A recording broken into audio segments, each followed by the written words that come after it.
Hello, everyone. Hello, hello, hello. Wow, I am so pleased to be on this platform. I am so excited to say this is October 31st, and we are wrapping up October tips for 2022. And I am really excited to say that we are wrapping up in an awesome way with a guest who was um, on our platform a little while ago, and she's back. But I'm going to reel back and say hello again. My name is Lisa Marie Aird, and this is Campus Bound GPS October Tips. Campus Bound GPS October Tips is a service program where Campus Bound GPS, the friends of Campus Bound GPS, will bring a tip or two to students and parents who are navigating the college application process and who may be going through a little anxiety, a little stress, but every tip is a step forward to getting you closer to completing your college application or easing some of the tension or answering some questions that you ran across and you just need to find the answer to. So I am really excited to bring this to you every year. So no fret, we'll be back again next year. But also, we have all of the recorded programs on Facebook, on LinkedIn, and on YouTube. So if you go to YouTube Campus Bound GPS, you will find the videos from this year and last year there. And hopefully, I can get to the point where I'm downloading a little bit more and you'll have more in the catalog to see. But for now, I am really excited to introduce our guest for tonight. Our guest for tonight is Alva Amaker, and she is the founder and CEO of A&A Athletic Consultant and Vigilant Safety Training Center. That's a mouthful, but it is so needed, and we are so excited to have you on our Campus Bound GPS October Tips platform for you to talk about getting prepared to be recruited. So this is so exciting. And Alva, welcome back. Well, thank you for having me. I am excited to be back and closing out the month, I guess. hmm And I will say this, I really want to thank you the last time you were here because we were going through COVID and the different changes and shifts that an athlete would go through during the college recruitment space during that interesting time. And there were some shifts and some changes, and you were here to help navigate us through that. So I want to thank you for that. And I'm excited to hear what you have for today. But first, tell the audience a little bit about you. Well, I am a teacher by profession, about 20, plus 28 years. I am, again, of course, the former athletic director, was in athletic administration for approximately 15 years. And what I did see during that time as an athletic director, and of course, I've been a coach since plus 20 years, since 1994, in volleyball, softball. I've also coached basketball over through a short period, about maybe about 5 to 10 years for basketball. And then, so with all of that, over all those years, based on the roles that I've played, and then of course being a parent of athletes, knowing what was available to them and the accessibility and just, you know, the time not available to spend that many parents don't have, and just finding out information late, depending on what school, depending on who the athlete was, who the parent was. And I just felt like my services could be better rendered, in a larger scale, and maybe not just to the one school. And so then I kind of created the A&A Athletic Consulting as a support, thinking very small. But now, of course, with social media and broadcasts and podcasts, I've kind of been doing quite a bit with that service, helping out where I can. And I tell anybody I'm your mobile athletic director. Oh, I like that. Your mobile athletic director. Yeah. I like that. That's a good spin. And I also, pretty much any service that an athletic department has or have access to, many of those same partners that normally service the school only, through my relationships over time, they are now my partners as well. So I Right. have accounts as my A&A Athletic Consulting has accounts with, Honest Game, Core GPA. What are some other ones? It's like um, Spike View. There's several other platforms out there that have access to help move athletes along. Yeah. Nice, nice. Well, I'm excited to hear you because you have some interesting. You have the topic about being prepared to be recruited, but we talked earlier, and you have some interesting points to add along how to be prepared. So let's get started. I'm excited for you to share this information. Okay, let me see. Do I want to put up my PowerPoint? I think I'll put my PowerPoint. Give some visual as well. Um, Okay. let's see. I'll go here. Share screen. Now I'm not gonna fool with this thing if it's gonna give me a problem. You should be okay. If you have Okay, any issues, just let me know. I am gonna present on. Okay, I have my present screen on, but Okay. but you can't see it yet. No. Do you see the present and then add to? Okay, let me come back here. Share screen.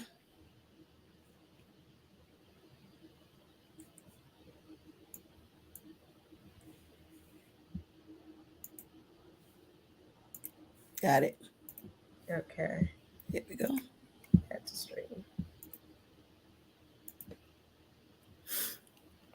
Well, last time I was here, I pretty much kind of used this template a little bit to kind of give a full overview of what the application, what the process is for recruitment, and some key, websites to go to for parents. I'm going to kind of go through this one as well, but not all at the same time.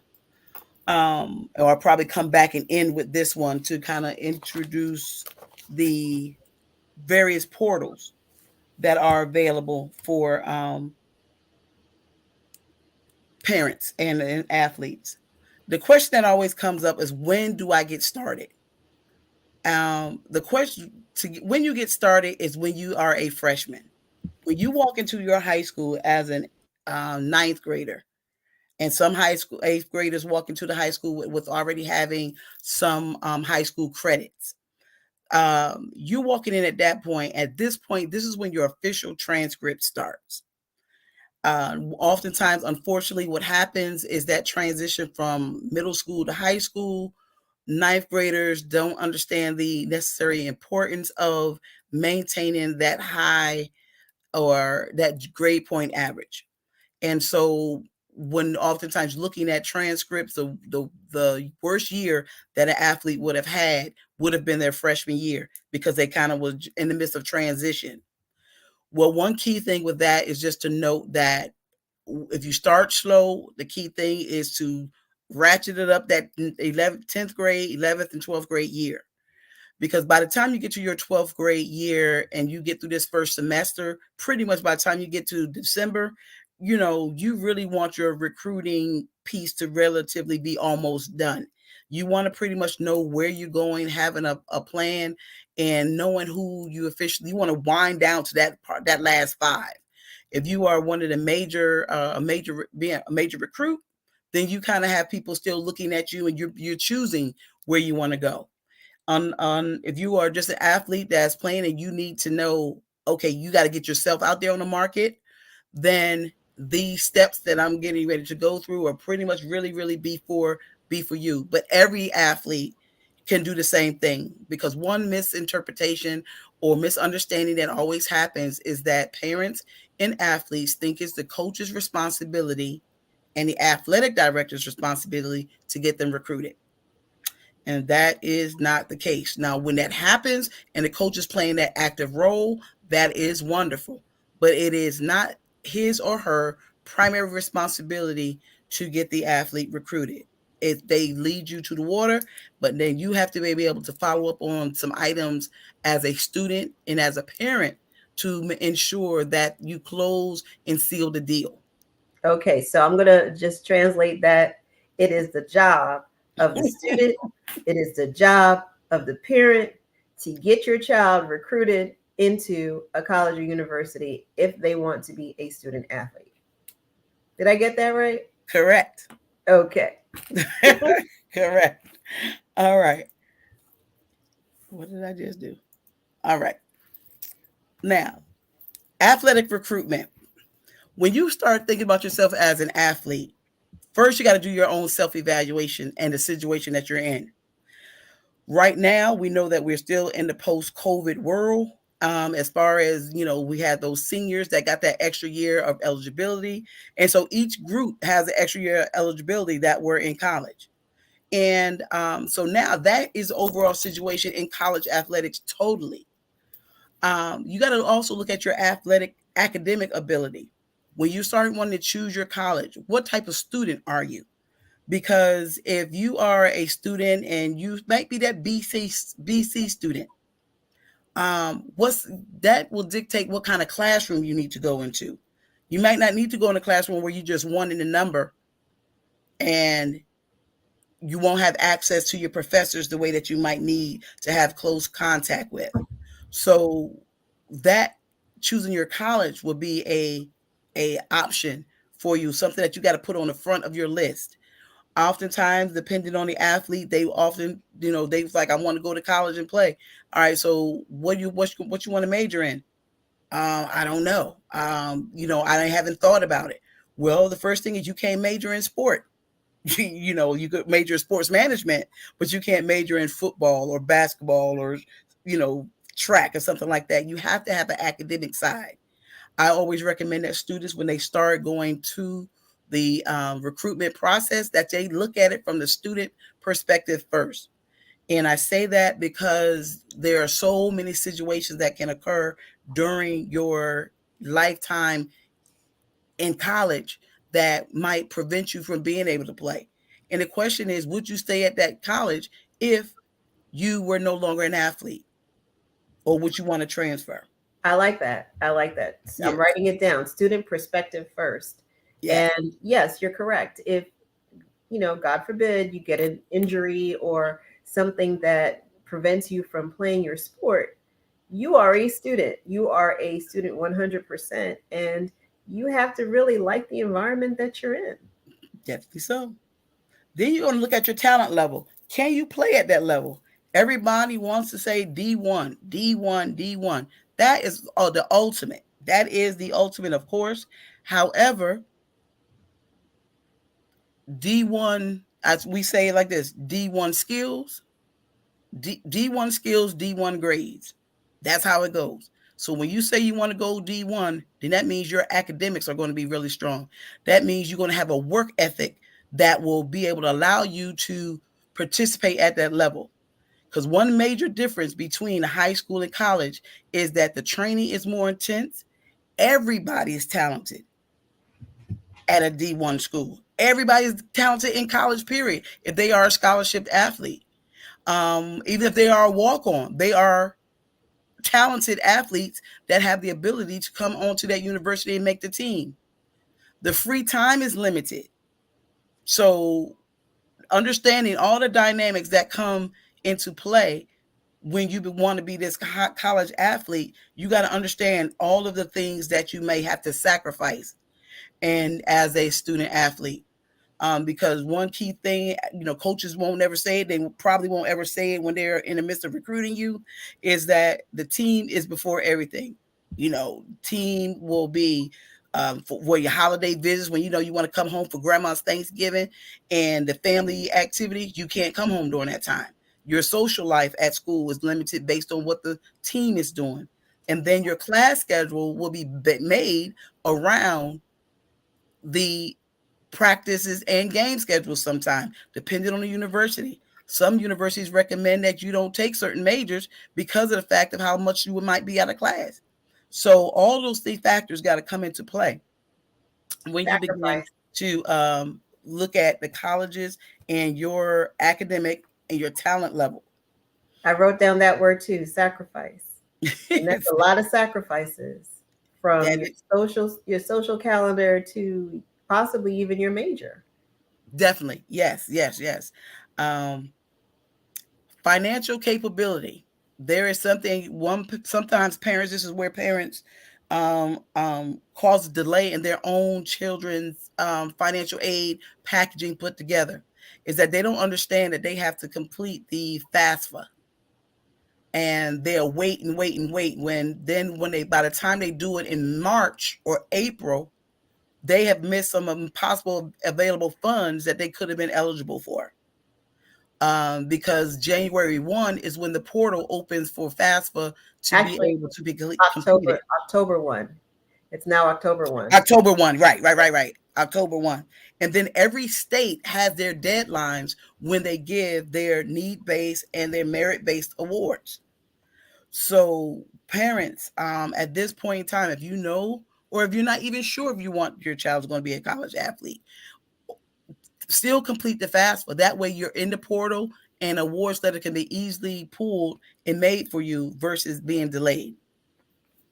All right. Okay, so we have a viewer that said we just submitted the FAFSA. Thank God. Hello, Tony Smith.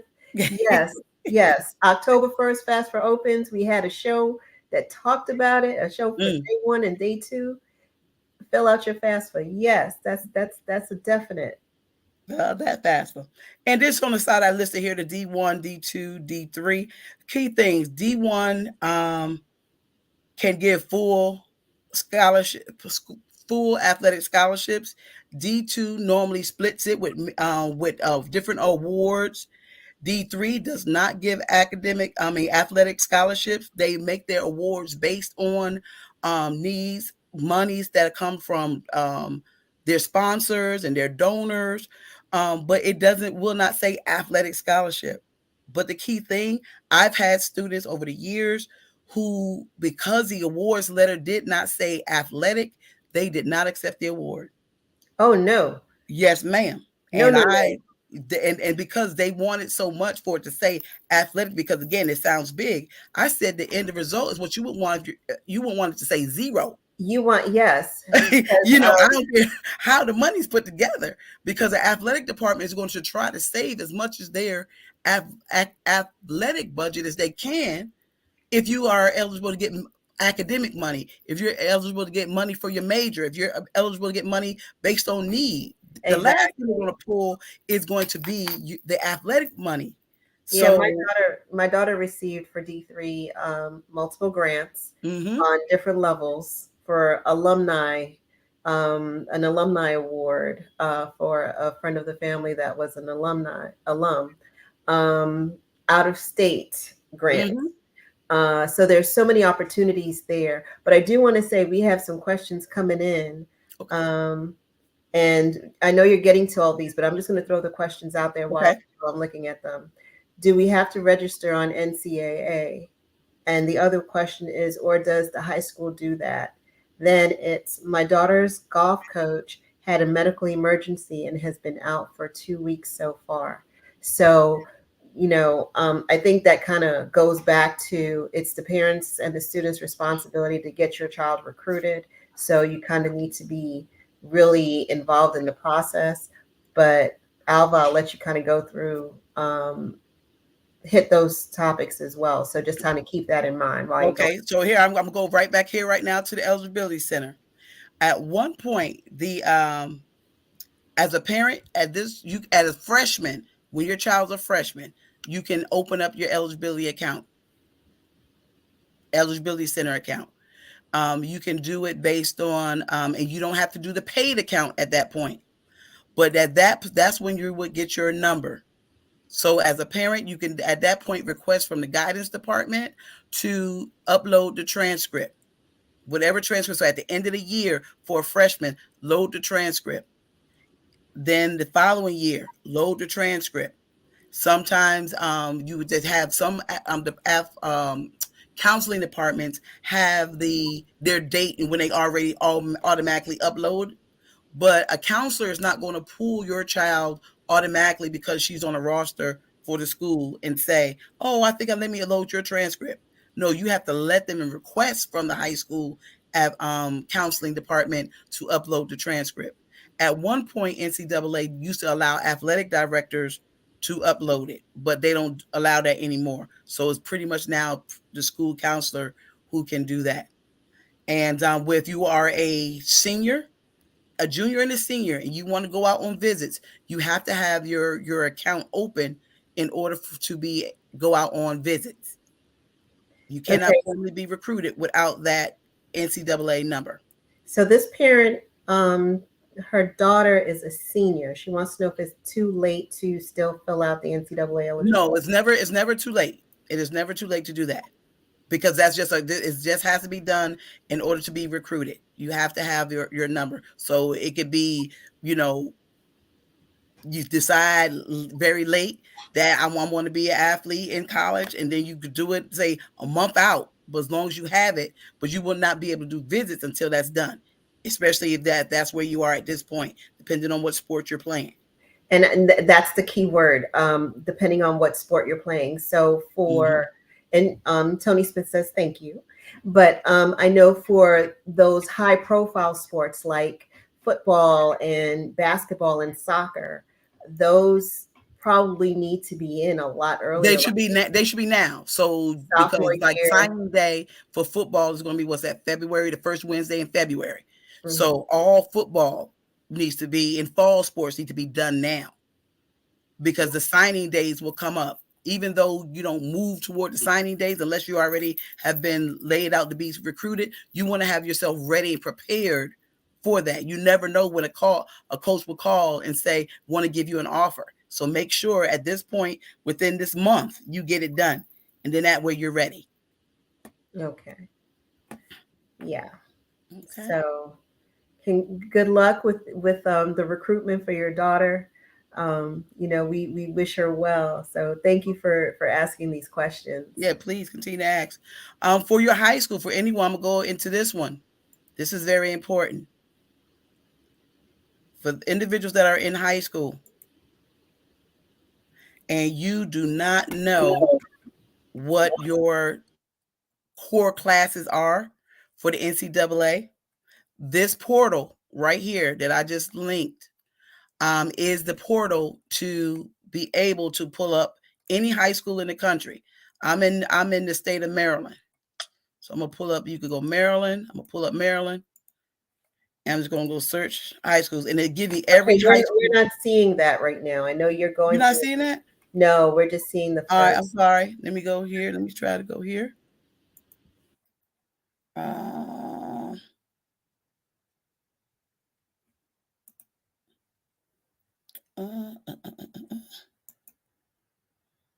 Go here, present.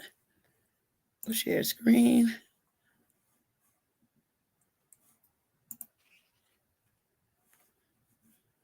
A little tab. Here we go. So web3.ncaa.org /HS for high school portal /EXEC/HS action. Well, once you pull it up here, you can pull up any high school in the country, and it will tell you what courses are NCAA core courses. And this is where, as a freshman, you can map out your schedule for between now until you graduate. I'm working with an athlete right now, 2 athletes actually, who do not have any electives there. So they're missing their 8 electives for NCAA eligibility. So Alva, can you copy and paste that link? Yes. Yes, ma'am. Thank you. I was trying to catch it, but you were talking too fast. Sorry. There you go. It's in the chat. Awesome. It's in the chat. And so with that, again, it is extremely helpful to be able to map out your courses for your 4 years that you will be in high school. Because as a high school counselor, let me say this tidbit about high school counselors. High school counselors' job is to primarily get you to graduate, meet that state requirements for graduation. And so as it will look down this particular high school, these are all the courses that they have. So this, whatever high school you're in, you could pull this up and you can see from their freshman year, sophomore year, and all the courses that meet the NCAA core course requirements. And so everything that, even the elective courses, that is very helpful when mapping out your classes. Because again, the counselor, they're going to map out what you need for graduation, but they may not map it out for NCAA requirements, because that's not what they know about you or that you might want to do. So can you do me a favor? Because I don't see the link in the chat, but can you repeat it one more time? And I'll try to type it out. Let me try it again. I'm going to go here to comments. I'm going to put it, okay, maybe I need to put it in the comments section. Yes. Because I put it, it said private, I was in the private chat side. Oh, okay. It won't let me do comment. Yeah. Is web web3.ncaa.org. And you might just be able to get it right from that without putting all the other stuff. web3.ncaa.org. Mm-hmm. Did I get it right? Yes. Okay, so now another question is, when we register on NCAA, will it automatically match the transcript info? For example, will it say that you're missing automatically? It will let you know that what you're eligible for, and it will give a report like what's missing. So for instance, it will say math, it will say your social sciences or your English. It will let you know what you're missing. Yes.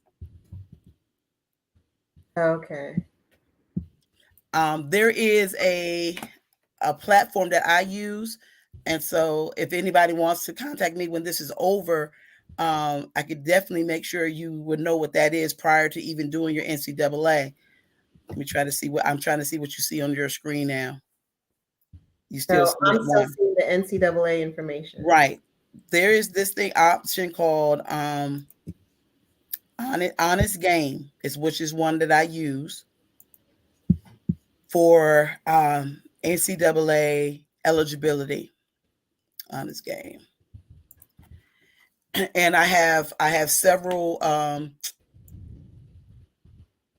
So with Honest Game, it will do what's called a report. It's the Honest Game is a trusted source for navigating the academic requirements needed to play in college. And that's honestgame.com? Honestgame.com. Okay. Honestgame.com. Okay, so I just put that in there too. I'm giving 50% off on the cost. So as an individual account that you might get, it costs $160. I'm doing 50% off because I have, I have an abundance of slots in my portal for them. Awesome. So if anybody wants to get their account, and they end up getting what's called a care report, and I don't want to pull up anybody's information, so I'm not going to pop open that portal. But when you look at when you go, you know what? Let me add it to the stream now, because I just added it to the stream. It's on the screen now. Okay. So Honest Game will give you a report back that will say what they're missing. So when you go, so that is it kind of does the same thing as the NCAA, but now with Honest Game, it will allow you to even know if you have to take if you took the SAT or ACT, it will let you know what your score has to be based on your current grade point average. And so with my students, I will upload every semester whatever their classes. I just upload the transcript, and so the numbers continue to move as we work through it. And that's Honest Game, and that's very helpful because now you're not working in the blind. Now I know NCAA right now is not requiring the SAT or the ACT, but there are some colleges that are still requiring it for admissions. So I would recommend that you still take that. If even if the NCAA doesn't require it, to make sure that you don't end up in a trick bag when it comes time to go to a particular college and they want they want that number on their admissions report. Okay. Because athletics is the only entity that athletes are the only entity that have to satisfy two individuals: the athletic side, NCAA side, and the academic side admissions for the university. Good information. Okay. Okay. Well, thank you for that. Yeah. That's a good tidbit. Yep. I'm trying to see. Let me see. Now I get my thing back to where you can see what I see. ah, here, share, and share, and share. Uh, all right. So other things. What else we need to know here? Oh, wait. So we have another question. Yes. Says, I'm nervous because I'm behind. My daughter has a 4.1, but her SAT scores are under 1,000. She's on the spectrum and doesn't test well. I was going to skip posting her scores. With the 4.1, that keeps her pretty solid on the academic side. But if she's an athlete, is she an athlete? Golf. Okay, she's golf. So again, the key thing would know what universities that she's going to that will require it. If the university don't require it, the NCAA doesn't require it either. So if she already has a score, that's just a positive. And if her grade point average is 4.0, her SAT is more than enough of her current score. Mm-hmm. And I'll say this. My daughter was recruited by Division 2 and Division 3. Her GPA was not high. Her SAT, so that whole balance thing with your SAT and your GPA, she was balanced so that she was NCAA Division 2 eligible. Mm-hmm. With that sliding scale. And it is a balancing act. And my daughter had test anxiety. And what I did was I had a thick packet of paperwork that when I went with her when she was being recruited, we had heartfelt conversations with coaches. It was, as a parent, I probably overstepped a little bit, but when I talked about, her test anxiety and the realness of it, she grew into being able to speak to it on her own, because at times there was one school in particular, she really was interested in going to that school. And the conversation was really strong in the beginning. And it was like, you need this and you need this and you need this. And I just looked at my daughter and I felt her heart drop, because it was, wow, I don't think I can play here because of my grades. And mama with her packet, I came and I pulled this gentleman aside and I said, hey, I just want to let you know that my daughter doesn't test well. She has test anxiety. I said, I have the paperwork here. And he was like, say no more. And then the conversation shifted. So as a parent, you may not have much leeway, but when you are in a position to advocate for your child in a certain way, as this helicopter mom would say, step in a little bit. Don't overstep your boundaries. But, I saw the look in my daughter's face. Now, you have a child who has a 4.1, so you have a greater leg to stand on. But just know, for any parents that are out there, sometimes you do need to advocate a little bit, especially with some aggressiveness of some folks when you're going through this recruitment process. Definitely so. All right. So, what are the steps in getting yourself recruited? So, some coaches based on the sport. Oh, wait. Are you showing your PowerPoint again? Because it's not. Let me know. Because do I need to put it up? I was showing it. Okay. No, I have to load it up on the screen. Oh. Okay. There you go. There you go. Okay. Based on the coaches, depending on the sport, some people want the traditional profile athlete. They want the right size, the right weight, the right height, the everything. And coaches go by that. So as a student athlete looking to say what school you want to go to and trying to figure it out, Um, Coaches find athletes by sending out groups of letters. They find students, athletes based on lists and activities. They go into a combine. Did they go to some type of showcase? Did they go, if they played travel sports, your student's name will be on the list. Sometimes you get the recommendation from the high school or the club coach that gets the student athlete on the radar. Recruitment media sites such as Field Level, such as Captain U, different sports use different ones. Sports recruits are others. So you get profiles on it that are no cost, and then of course they have some that have a smaller cost in order to be able to get access to all of the coaches that will be able to log in and pull your student athletes information. But one key thing I will say about any site that your child is going to use in order to help put their profile out there so that they can be found, that they must keep it up to date. Keep it up to date. And then when the coach reaches out to you, even if you're not sure about what, that's a D2 school, that's a D1 school, or that's not a school, that's an NAIA school, reach back out and say, thank you, coach, for reaching out. I'll look into your school. Say something back, because coaches talk. And then coaches move around a lot. So where you might shun someone because that's a NAIA school, that same coach might end up being a head coach somewhere else at a level that you want to be on. And that's a dangerous game to play, because you don't know the school. And when coaches reach out, it's just a cordialness of now opening up the communication. I definitely agree. So we have another question here, and I think that was directed to what I said. What's in the packet? We've had 2 college visits, not recruitment visits, but I had to step in a little.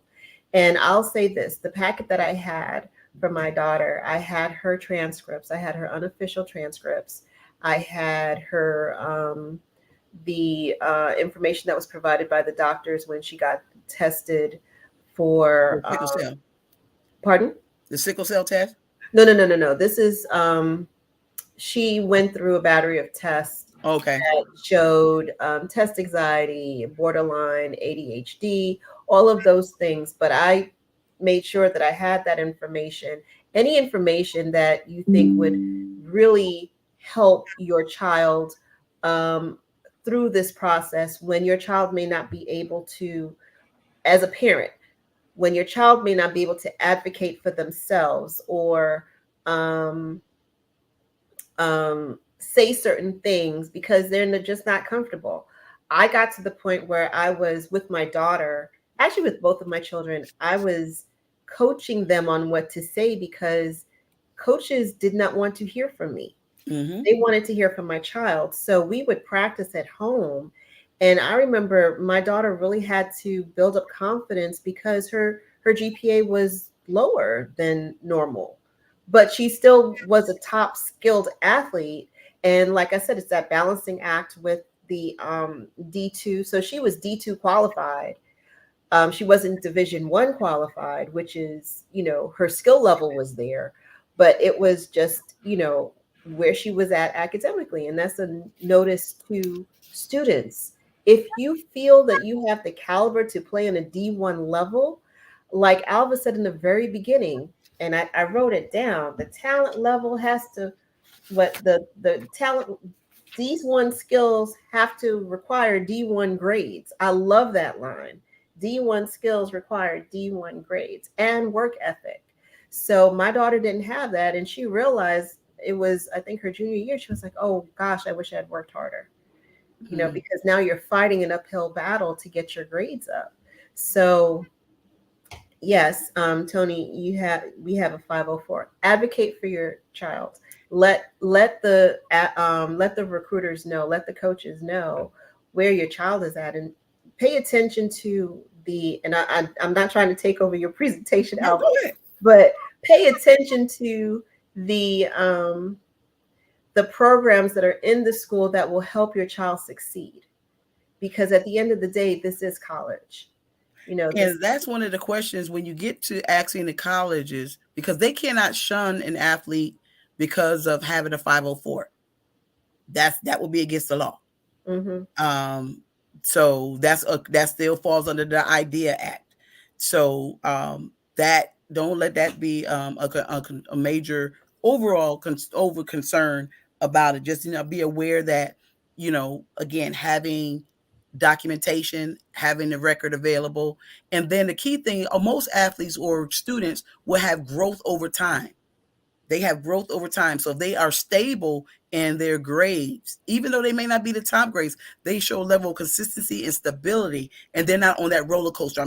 I got A's this one and I'm failing this one. I'm A's this one, failing that one. Then that gives more of a cause for concern versus someone that is, I'm a consistently a BC student. That right there shows stability and that they can manage as long as they have the supports that they need. And then that also will go also with the admissions office to know what department to connect with from that part. So again, that approach of student first, athlete second. And so that is, we'll say now once the kid is admitted into the school, then it's like you just at this point go to the coach. All right, coach, I'm already admitted into the school. I'm interested in playing. So that's what wanted to reverse things versus coming in as an athlete and then trying to get the admissions part. When you go in first as a student athlete, that student first, and get that admissions, then when a coach knows that you're already in the school, they don't have too much hard time to try to figure out what they want to do with you. All right, so recruitment timelines for those, I know people were saying that they feel like they're late. So when can coaches begin to make that contact? That would be June 15th after the sophomore year or September. So between June and September of that sophomore and junior year is when coaches can formally begin to say, I want you to come out for a visit, and making that true contact. Now, again, we know that you see on different timelines that kids say, I committed here. Verbal offers can happen at any point during a high school career. What constitutes a contact? Anytime a conversation is held between beyond saying hi and bye. When you're talking to a coach. Now, it's also if it's at a high school visit, if it's at a showcase, if it's at a combine. These things are not bad as long as if it is not during what is called the dead period. The dead period and the quiet period.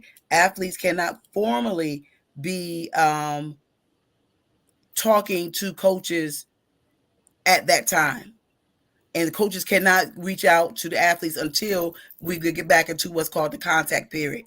The evaluation period is fine, but then there's some stipulation that it cannot be off campus. So they can't come and say do something that the high school basketball coach might say, come on over here and we're going to run this. If it's during the evaluation period, that will be a violation. So just kind of knowing what these areas mean, evaluation period, quiet period, and dead period will keep you out of possibly getting the athlete or the coach into some little trouble. Now, when you go for a visit, ideally you will want to go to a visit when it's during the contact period so that you can take a moment to go into the athletic office and have a conversation.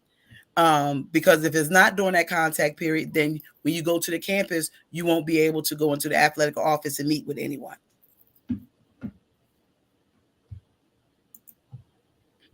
All right, so I call it coaches, parents, and handlers.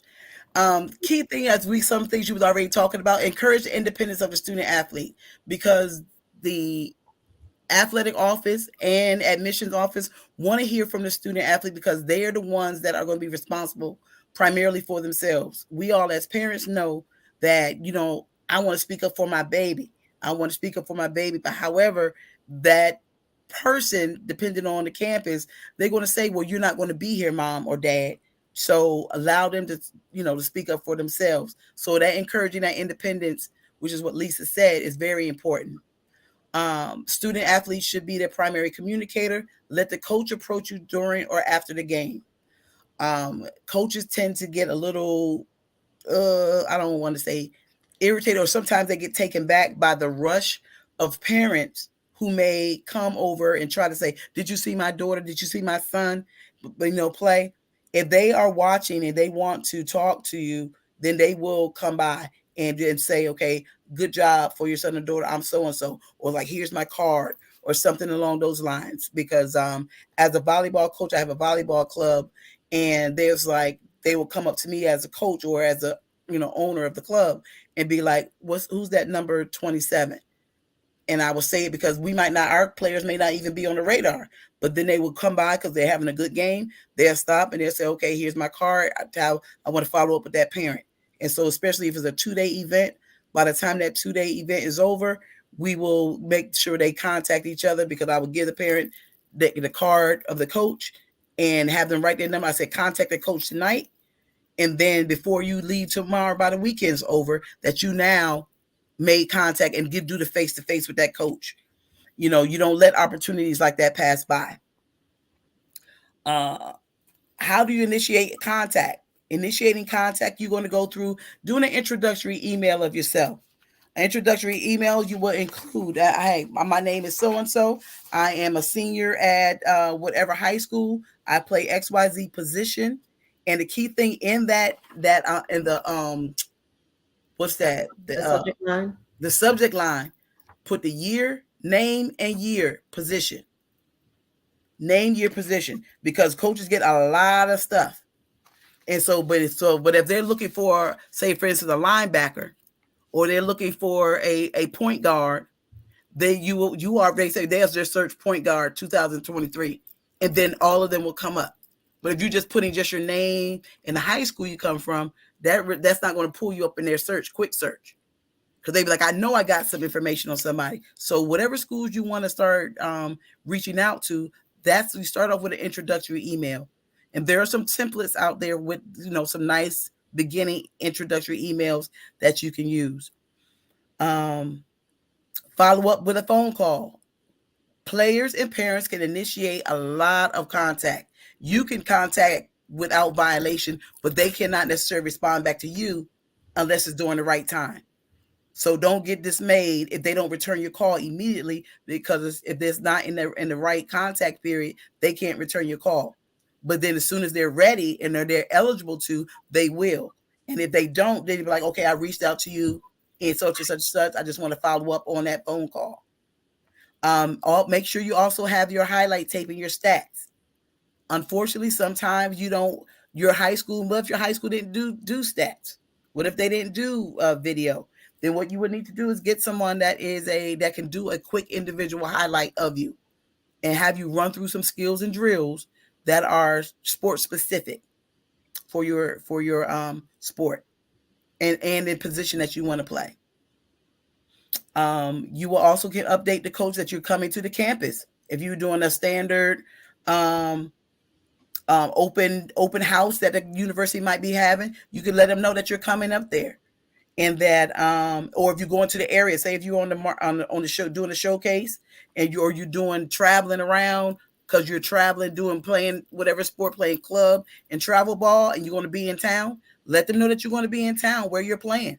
Send them your schedule, because you never know where they're going to be, and you never know who they're looking at.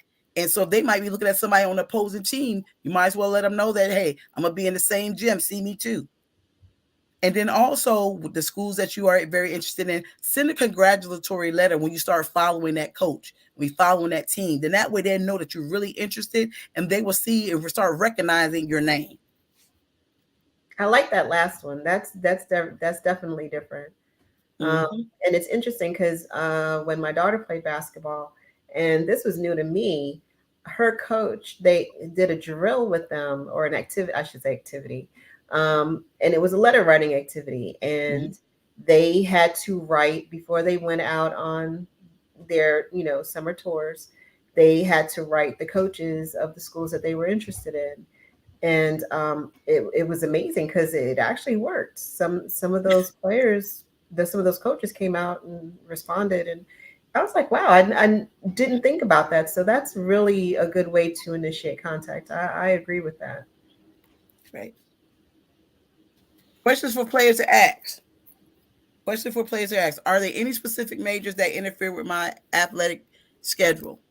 More my daughter, our experience, she was a chemistry major. And she played softball.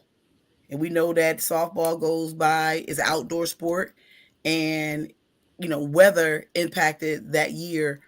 Her freshman year, it impacted the schedule tremendously. So she missed like class, like 3 days a week. She missed class. Now, of course, with chemistry, we know that that required lab, and so a lot of activities she had to do in the lab by herself, because she couldn't have a partner, or her partners didn't really want to work with her because she knew that she wasn't going to be there for the full thing. And then they had to have a conversation with the academic advisor at the school for athletics, and the conversation came up, well, you might have to change your major. And then we had to have the discussion as a family to say, okay, we love the sport, however, the degree is what you went to that particular school for.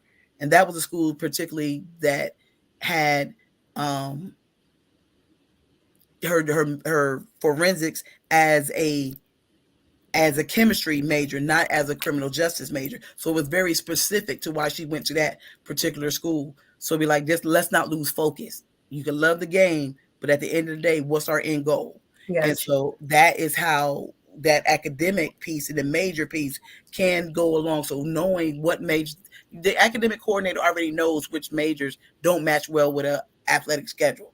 And so that's a conversation to have early on before getting there.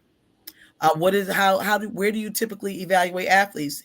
Are they evaluated at a showcase or camp that you might be invited to, or is it that you just go by film so that you will know how to prepare yourself as an athlete, or prepare to go to a camp, and then say, when are you doing invitations to the camp?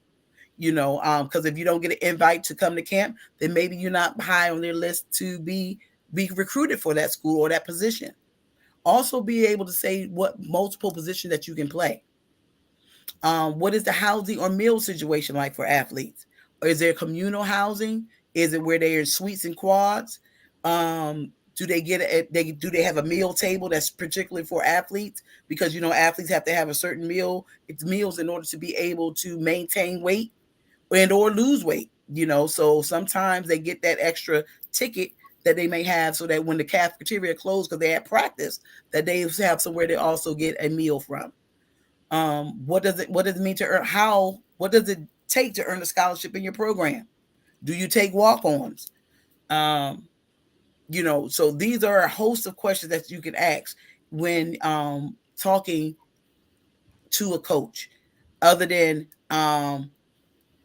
what's the standard? What's y'all record? That's when we always get. They always give. It's almost like, okay, do you know anything about our school? It's very important for any school you want to go to give some background research on, because when that coach asks you, why do you want to come to my school, you got to have something wrong, like, I like your uniforms. Exactly. You don't know Exactly. how many students will say that, I like y'all uniform, y'all be sweet, I y'all. remember my nephew was getting he went for an official visit, and I literally talked to him the night before, and I was asking him a host of questions. And I'm like, no, no, no. What are you going to major in? I don't know. Nope. We are going to look at that school, look at the majors, find out what you're interested in. Let's have these great conversations with these coaches, Mm-hmm. because you want to, just as much as they're interested in you and they did the research on you so that you can be a player there, you have to do equally the research and do your homework so that you can be prepared to be at that school. Yeah. When the coach asks you, what is your GPA and test scores, don't start off telling a story. Just say what it is. And then if need be, if they ask, why do you think, why they might say, wow. Okay. They may say, why, if it's not as high as they may want it to be, why do you think your grades are like they are?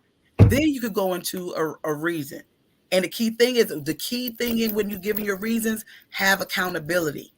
That's the thing. Don't say, my teachers never put their assignments in. They waited to the end. I never knew where I was. If their student as a student athlete start answering like that, then they're gonna say, well, this kid don't want to be responsible and own up to what their level of responsibility is. We know there's always circumstances that go around that. But like I say, if a teacher put in one grade a week, what kind of grade was that for you? That's the key thing. And so owning up to whatever your responsibility is to anything, but just to kind of circumvent and or try to project your status based on what somebody else didn't do, that is not a good look. um when they ask the question, why do you play, what make you think you could play on at this level?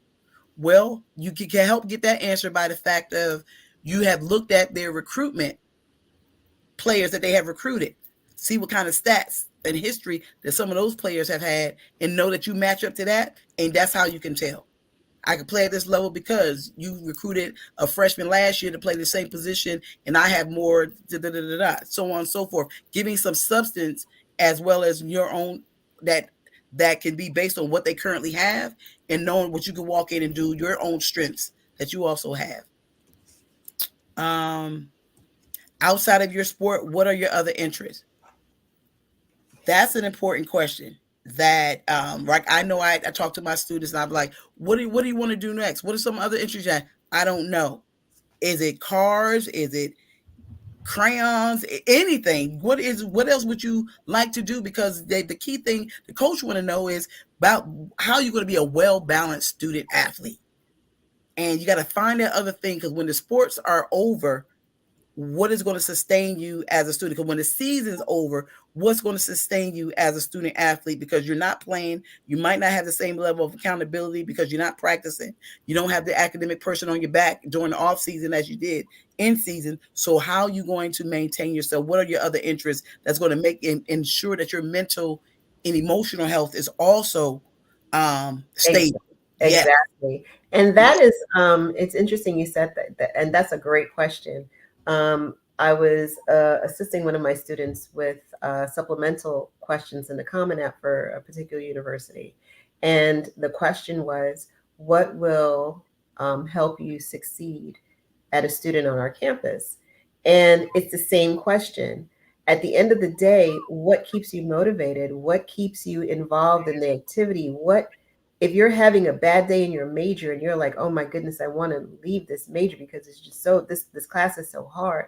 What sustains you and what keeps you in that school? What is the joy of Mm-hmm. the campus that you've chosen, the school that you've chosen, that keeps you there when the going gets rough and tough? Mm-hmm.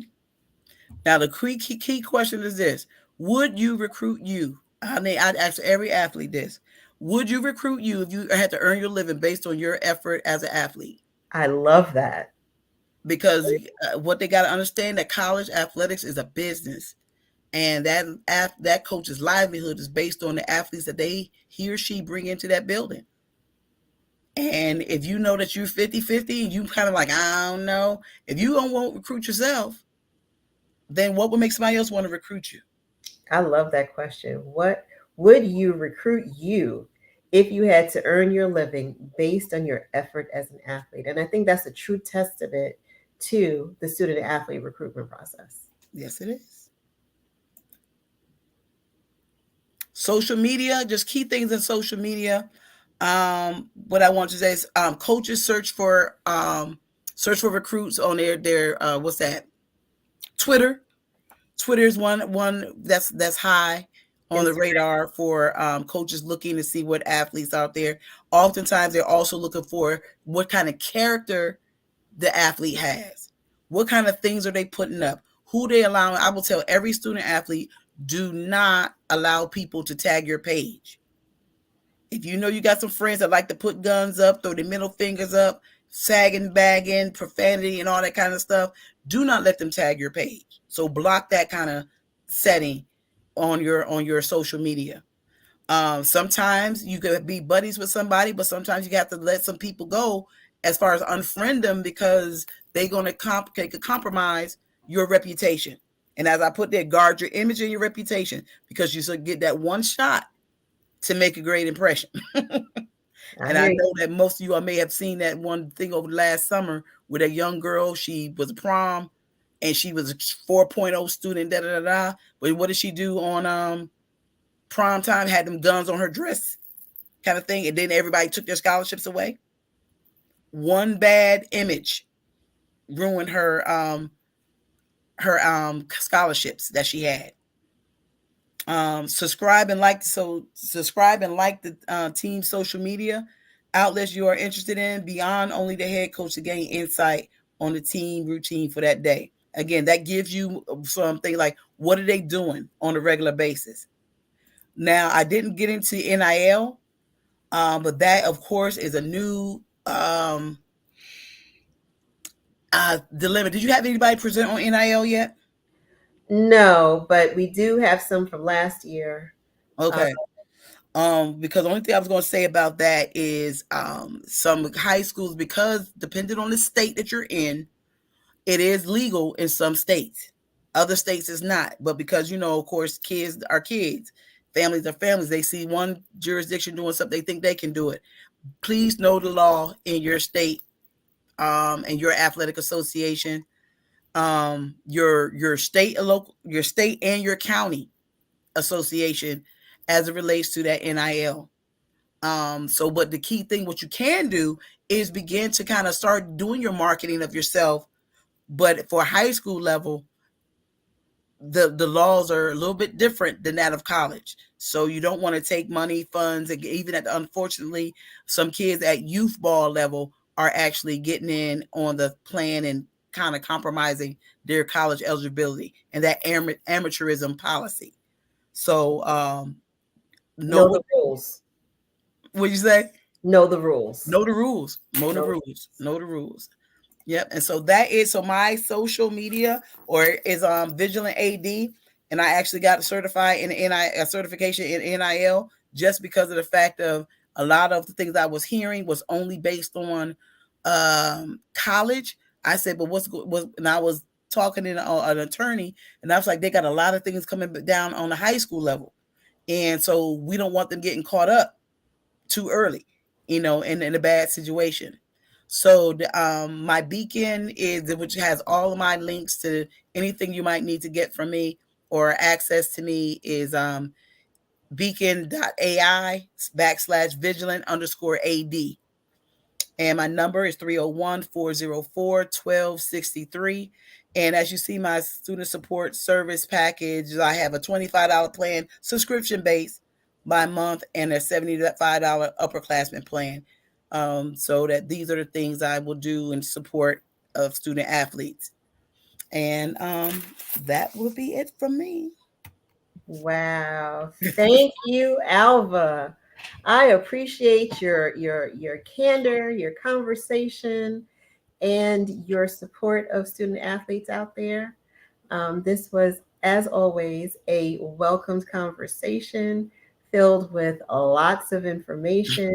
And my thing is always, start early. So Tony Smith says, thanks, ladies. You are very welcome. Thank you for Thank joining you me. so much for And joining. thank you for all of your questions. And we hope we are able to answer most of your questions. And if there are any other parents or students out there who have questions, feel free to comment and we will get back to you. Definitely, definitely, definitely. All Thank you, right. Alva. Thank you, thank you, thank you. You're welcome. You're welcome. You're good. I like to share my resources, because again, there's some things like say when I go to the athletic director conference, it's like, some ADs want to get it, but they may not. They got to go back and ask permission to get it. I'm like, that's something that every high school needs. So I get it. That's and then I just share it. I share it with anybody. And I tell an athletic director, I'm not here to take over your job. I'm just helping to extend the support to your department.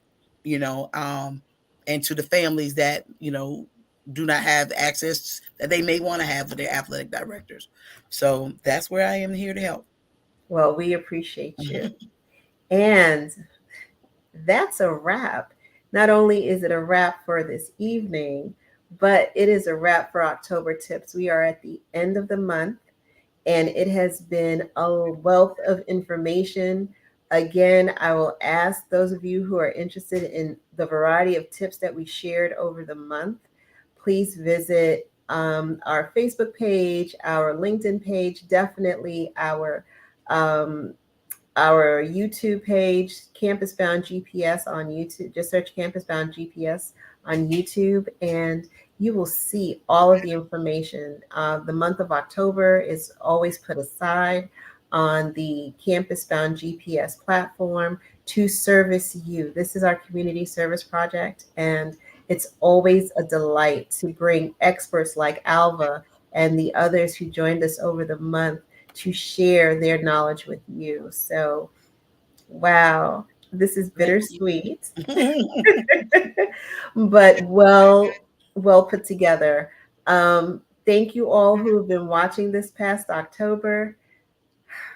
This is Lisa Marie Aird with Campus Bound GPS October Tips saying good night and be safe. Good night.